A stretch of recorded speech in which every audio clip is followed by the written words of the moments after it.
అందరికీ నమస్కారం.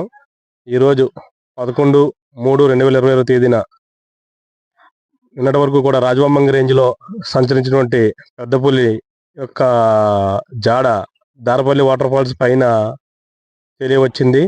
అందుకు గాను ఉదయం నుంచి కూడా అటవీ శాఖ వారు, మిగతా రెవెన్యూ, పోలీస్ డిపార్ట్మెంట్ అందరం కలిసి కూడా చుట్టుపక్కల గ్రామాలైనటువంటి కేమితివాడ, బాపనదార, కొండపల్లి, మెట్టుచింత ఈ గ్రామాలందరూ కూడా ప్రజలను కూడా హెచ్చరించడం జరిగింది.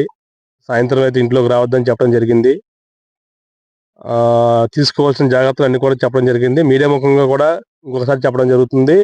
ఈవినింగ్ 6 గంటల తర్వాత నుంచి కూడా ఎవరు గ్రామస్తులు ఎవరు కూడా బయటకు రావద్దని, ఇంటి బయట లైట్లు వేసుకోవాలని, గుడిలో ఉన్న మైకులు కానీ ఏమైనా ఉంటే సౌండ్ పెట్టుకుని నైట్ అంతా కూడా పాటలు అవి ప్లే చేయాలని కోరుతున్నాము.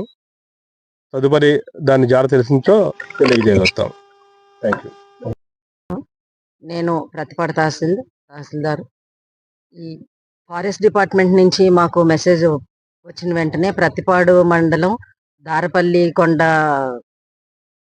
వాటర్ ఫాల్స్ ఏరియాలో పెద్ద పులి సంచరిస్తున్నట్లుగా సమాచారం వచ్చిన వెంటనే నేను, అలాగే ప్రతిపాడు ఎస్ఐ గారు, సిఐ గారు, ప్రతిపాడు మండలంలో గల 7 గ్రామాల్లోనూ కూడా, ఈ అటవీ ప్రాంతం ఉన్న 7 గ్రామాల్లోనూ కూడా తిరుగుతూ అందరినీ కూడా, ప్రజలందరినీ కూడా అప్రమత్తం చేయటం జరిగింది.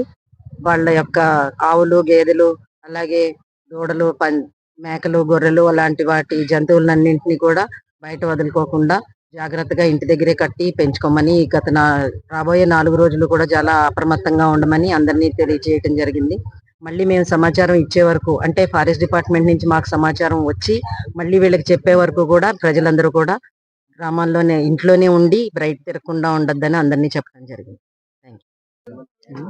అందరికీ నమస్కారం. కాకినాడ జిల్లా ప్రతిపాడు మండలం దారపల్లి ఏరియాలో ఉన్నాం. అన్నప్పుడు మనకి ఉదయం ఫారెస్ట్ అండ్ రెవెన్యూ వాళ్ళు ఇచ్చినటువంటి ఇన్ఫర్మేషన్ ప్రకారం ఈ దారపల్లి ఈ వాటర్ ఫాల్స్ దగ్గర ఉన్నటువంటి వేపకొండ దగ్గర మనకి పెద్ద పులి సంచరిస్తున్నట్టుగా మనకి సమాచారం అందింది. ఈ సమాచారం అందుకొని ఈ పెద్ద పులి తిరిగే 7 గ్రామాలు ఏదైతే ఆ గ్రామాల్లో ఉదయం నుంచి revenue, police and forest department వారు అందరూ కలిపి అన్ని గ్రామాలు విజిట్ చేసి ప్రజలందరూ కూడా ఈ పులి బారిన పడకుండా ఏ జాగ్రత్తలు తీసుకోవాలి, వాళ్ళ పెంపుడు జంతువుల విషయంలో ఏ రకంగా ఉండాలని కూడా వాళ్ళందరికీ కూడా అవగాహన కార్యక్రమాల్లో నిర్వహించడం జరిగింది. అవన్నీ కూడా నిర్వహించి ఇప్పుడు మనం దారపల్లి రావడం జరిగింది. దారపల్లిలో కూడా ఇక్కడ ఉన్నటువంటి ప్రజలకు కూడా ఏ రకంగా వాళ్ళు భద్రతాపరమైనటువంటి ఏర్పాట్లు చేసుకోవాలి అన్ని కూడా అందరికీ చెప్పడం జరిగింది. ఇవన్నీ కూడా మా ప్రతిపాడు తహసీల్దార్ గారు, ప్రతిపాడు ఎస్హెచ్ఓ గారు, ప్రతిపాడు సిఐ, నేను అండ్ ఎఫ్ఆర్ఓ గారు అందరూ కూడా ఎప్పటికప్పుడు పరిస్థితిని సమీక్షించుకుంటాం. Thank you.